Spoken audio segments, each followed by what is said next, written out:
for me, I was a lot of the time I knew what was going on. I knew I was just in the theater watching a movie, but it just felt so unbelievably intense. I had to walk out. It's just I couldn't handle simple things that everybody else could enjoy.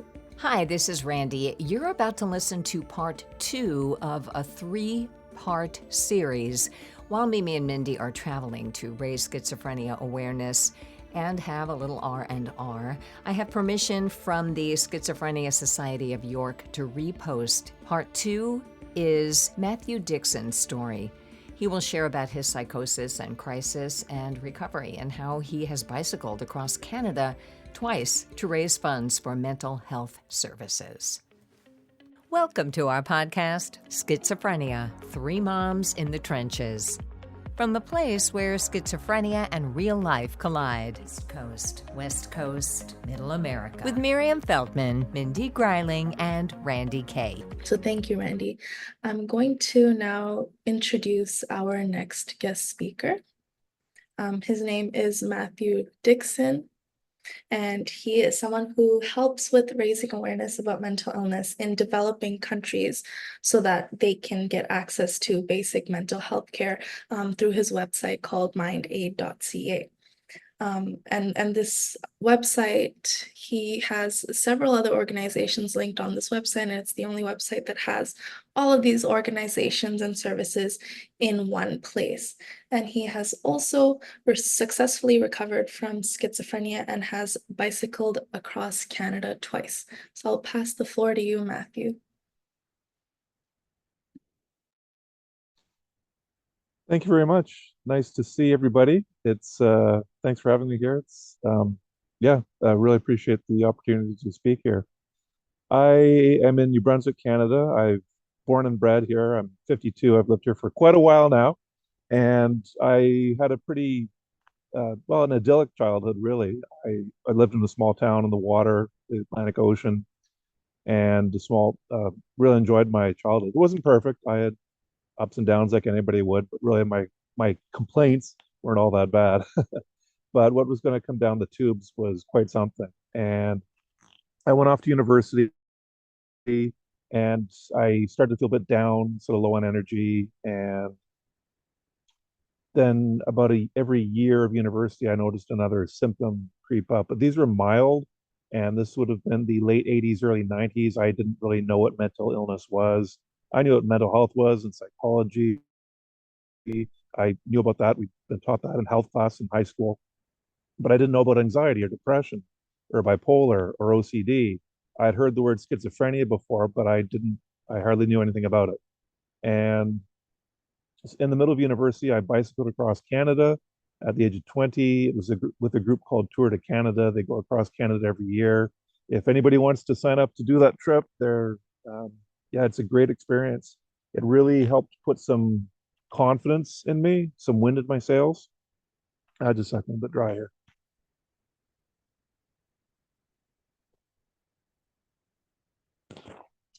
And when I came back after the trip, I went back to school. I was taking engineering. I was sort of half-hearted in engineering. I was a straight A student. I was smart, but I had zero career direction really.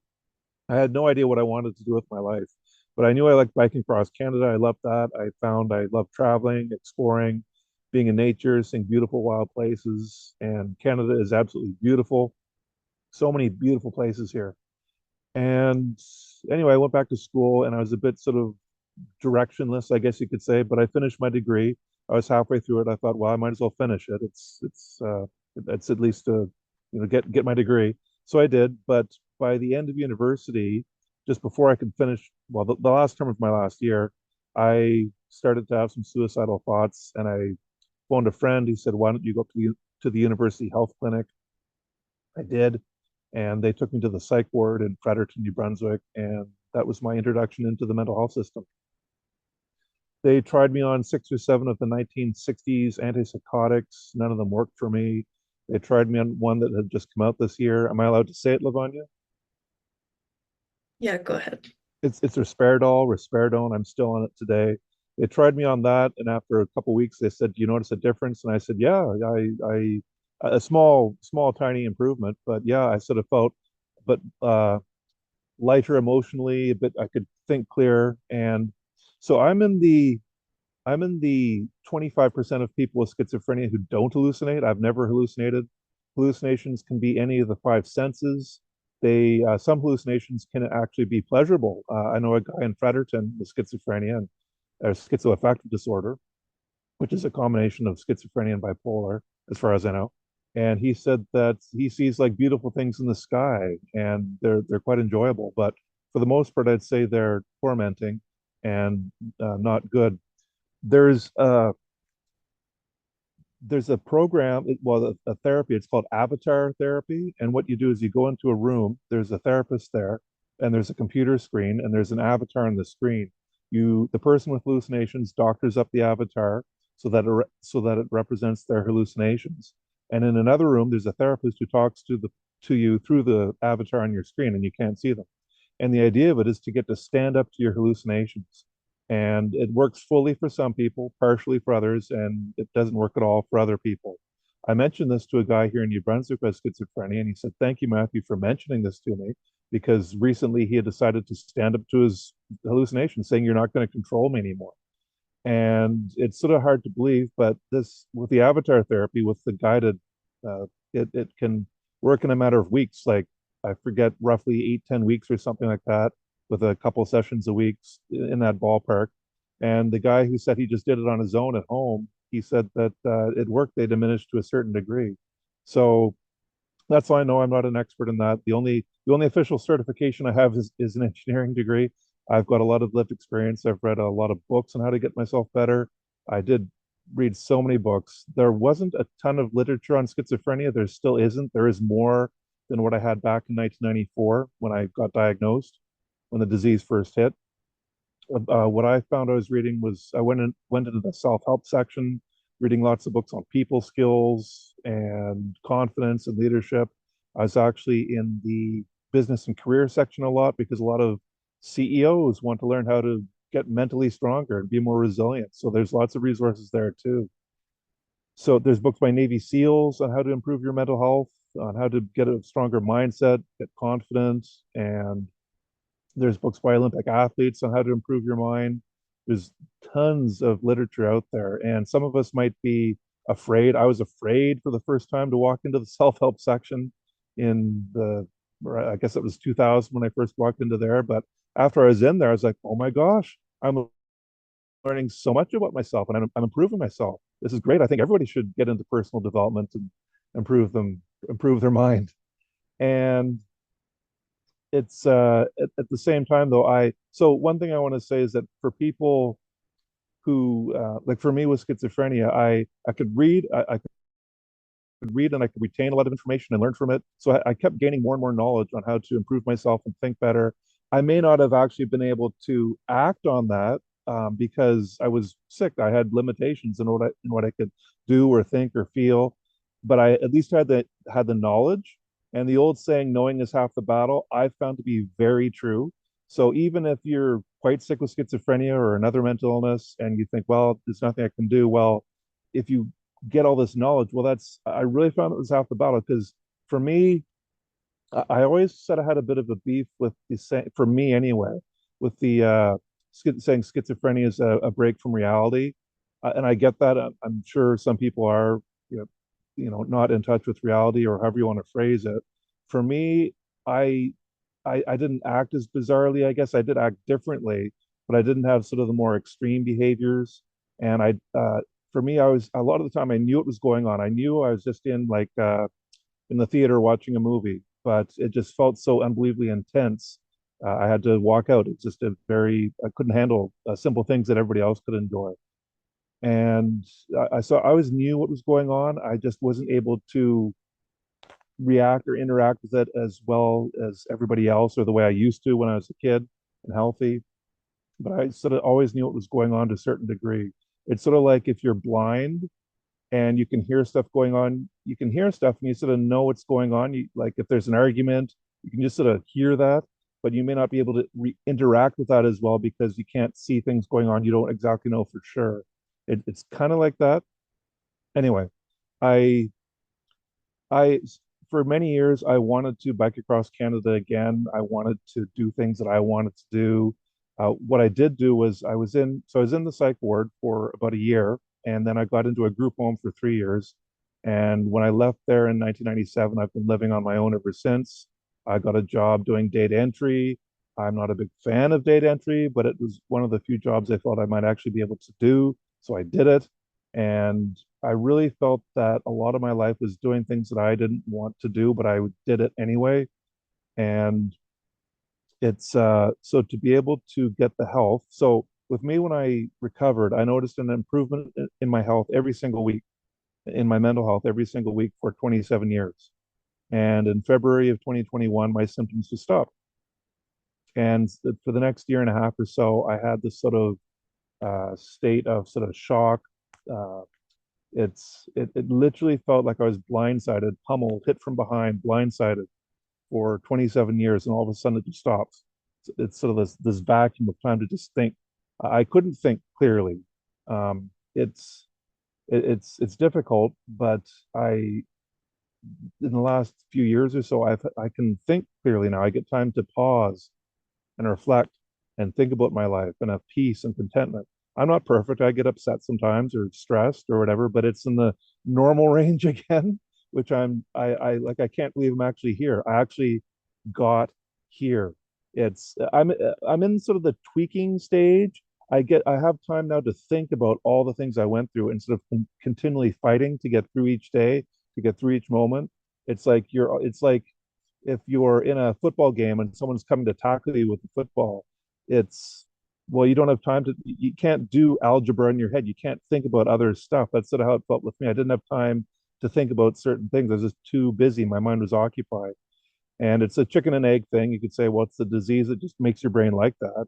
So, yeah, but that's what I get to do now. I get to think back in my life. I'm in the tweaking stage. Oh, okay. So these behaviors, these thoughts that I'm sort of thinking now, maybe I don't have to think them anymore. It's so that's where I am right now. I'm utterly happy. I'm very happy about that. And last summer, 2023, I finally had the health to do my bike trip again. I biked across Canada. I did it by myself. The first time I did it was with a group. I was 20 in 1992 when I did it. There were no cell phones, no internet. This time I had a phone, which makes traveling so much easier. And I can't tell you how happy it makes me to be able to do that, to do something that I want to do. I wasn't sitting doing data entry for 20 years in a place I didn't want to live. I was doing something that I wanted to do, and I was so happy. I made YouTube videos along the way. They'll be on my YouTube channel forever. There's 200 and some videos on the channel there, and you can go through and watch the world's first person with schizophrenia to bike across Canada. And I'm just incredibly happy about that. There's a film made about the ride. It's called Recovery is Possible, and I know it's about half an hour long. I'm showing it. I'm learning how to do film distribution and promotion, which I didn't know a whole lot about. So I haven't done a ton of showings right now. I'm trying to figure out this sort of new realm. But if you're interested in seeing it, please reach out to me or go on there's a Facebook page for the bike ride or for the bike ride film, and just follow me there, and you'll find more ways to view the film. I may make it available for everyone to see at any point. Right now, I'm working on screenings of the film, and that's giving me more confidence too. The bike ride gave me a lot of confidence. I spent so many years being quiet about schizophrenia in my hometown where I live here in New Brunswick. There's a coffee shop, and about a year ago, I uttered the word schizophrenia out loud for the first time ever in public, where strangers, people around me who I didn't know, could hear me say the word. I'd never done that ever. I'd always whisper the word schizophrenia to someone if I was in public so that no one else could hear, but just them beside me could hear. And to utter it out loud, because I knew I was going on this bike trip across Canada. I was doing it as a fundraiser for the schizophrenia societies across Canada. I thought, Matthew, you better get good. You better start speaking about this if you're doing a fundraiser. You better go. You're going to go public. Be public now. So I did. I said it out loud. I looked around the coffee shop, and no one was really even paying attention to me. I'm like, oh, all the fuss about that for nothing. Anyway, I say that in jest, but I was really scared to talk about that in public. And anyway, so and I found when I went across Canada, I would say, I'm biking across Canada. I'm doing it as a fundraiser for schizophrenia. Oh, great cause. I got that all the time. Oh, great cause. It's not, you're doing what? You're doing that for those horrible people? What? Never got that. And I'd say, I've got schizophrenia. I'm biking across Canada. Oh, good for you. Way to go. That's all I got the entire trip. And I didn't talk to tons of people, but everyone I talked to, that's what I got. And I'm sure there's some people out there who might have given me a hard time, but I didn't meet them. I felt very safe. I never felt I was in danger ever. I had a great time. I loved it. I would love to do the trip again. And anyway, it gave me a lot of confidence. I'm happier. It feels so good to get that out of my system. I I also help people with mental illness in developing countries. In 2018, in 2017, I saw a TED talk by Vikram Patel. It was the first bit of content I'd seen on mental health in developing countries, and I thought I never thought about that before. So I never had seen any content. So I started researching it, and I found there were groups helping the cause, but they're all scattered across the web. So I thought, well, why don't I make a site with all the groups excuse me, on one site, and see if I can get some awareness for this vastly under-resourced cause. So I did. It's now the only website of its kind in the world, as far as we know, and I'm continuing to get more traction with it. I wish it would go faster. I've had to, like I said, work on my own recovery. I'm not perfect. I mean, sometimes I still kind of space out. I just want to think about stuff. I get time to think now. I get time to think and pause and reflect, and I want to do that. I've got lots to think about. I had 30 years where I couldn't think about much, and I kind of have to play catch up. So I wish I could. Also, I do have schizophrenia. I'm not cured. I use the word successfully recovered. You could say I'm finally managing the disease, or it's in remission, or whatever you want to say. But I feel pretty good. I take my pill every night, and other than that, I try to live a healthy lifestyle, and I feel good. Chris Somerville of the Schizophrenia Society of Canada said a number of years ago that there was an article online, and I can't find it anymore. I can find articles with similar titles, but it's not the same one. It was called The Seven Myths of Schizophrenia. And one of the myths was people don't recover from schizophrenia. And it said people do. Not everybody, but there are many people do recover. The disease can leave later in life. And I don't know if it's just the disease leaving me. I'm 52. I don't know if it's just me leaving later in life, but maybe, well, one thing I want to say is that if the disease is going to leave later in life, you have to remember that if you don't look after yourself, if you don't try to get better, that lessens your chances of the disease leaving you. So I did everything I could. I could have done things a lot better. I I don't want to. I mean, my life is really a sob story. I I'm feeling good now. I'm generally a humorous guy. Humor is taken from me for so many years, and to be able to have fun, be jovial, and be happy and funny is just it's a miracle for me. It really is to be able to have my old self, and but I don't want to sugarcoat at all what I went through. It's it was very difficult, but what I want to tell people, especially people who've just been diagnosed and when the pain is really severe, because that's how it was for me, is that with treatment, the pain can come down to more manageable levels. It might not go away right away or as soon as you want. For me, I was always wanting it to go like right now. Just please take this pain away from me right now. But it can come down to more manageable levels and let you carry on for much longer than you thought. Navy SEALs are taught in their training, like Mark Devine says in his book, Unbeatable Mind. He's a Navy SEAL. He's trained thousands of Navy SEALs. They they take they take them in their training to the brink of physical and mental exhaustion, and they say, "I can't do it. I can't go anymore. I quit." And they say, "Oh no, you think you quit? Not only do you have 5% more, or 10% more, or 100% more, you've got 20 times more than you think you do." That's the number they use. They use 20 times, and it's somewhat random, but it also gets across the point. You can keep going for a lot longer than you thought, humans in general, whether you've got an illness or not. And I feel I'm no Navy SEAL, but I feel like I was tested in a similar way to a certain degree of just showing that I'm capable of way more than I thought. And if you're struggling, I just want to empower you to say you may think you can't do it, but you can. There's documented evidence now for people who've attempted suicide and survived. Many people instantly regret it. And Kevin Hines, he's a suicide prevention advocate. He was in that situation. He says he still has suicidal thoughts to this day. He knows he will never take his life because he knows he just will keep going through it because he knows he can just keep going. I call it hope beyond hope. When you've given up hope and you say, I can't do this anymore, there's other things that'll just keep you going, whether you want to call it luck or the universe or chance or whatever, or your own body taking over. I don't know what it is, but you can just keep going. And I wish more people knew that because I just think that's important to know. Something else I want to mention, there's a lady with schizophrenia in California. Her name's Sally Littlefield. She's got some articles on schizophrenia. One of them talks about a schizophrenia pride movement, and she gives her viewpoint on that. And I thought, well, wouldn't that be great? A schizophrenia pride movement. Wow. Wouldn't that be amazing to get us more out into the open?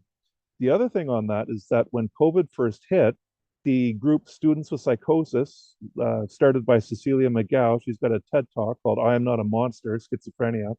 They started posting group photos of their Zooms with their schizophrenia and psychosis advocates from around the world when COVID happened. And for the first time in my life, I started to see photos, dozens of photos, day after day of their group Zooms of people who had the exact same thing as me, the exact same thing as me. I hadn't seen that.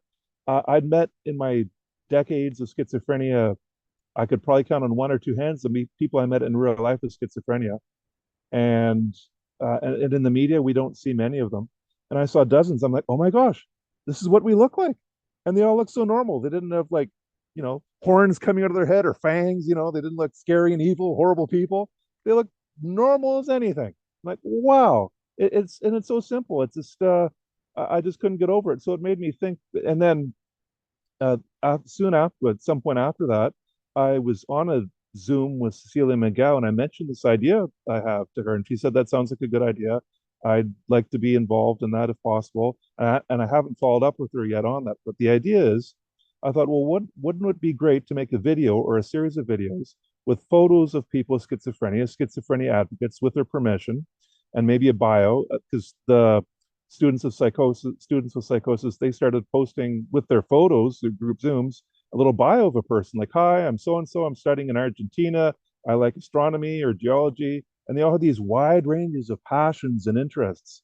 And I thought, wouldn't it be great to have a video to show the faces of these people? This is what we look like. Or a coffee table book, nicely done portraits of people with schizophrenia. This is what we look like, to show the world instead of hiding, because I'm sick of hiding. I hate it. I'm an honest person, and to have to lie to people, lie for decades, not being able to talk about this, I hated that. So that's anyway. Those are some things I wanted to share with the group here. It's if anybody is, I'm not really, I'm not a filmmaker or videographer. I've done a little bit of work with it. I had a filmmaker make the film about my bike ride.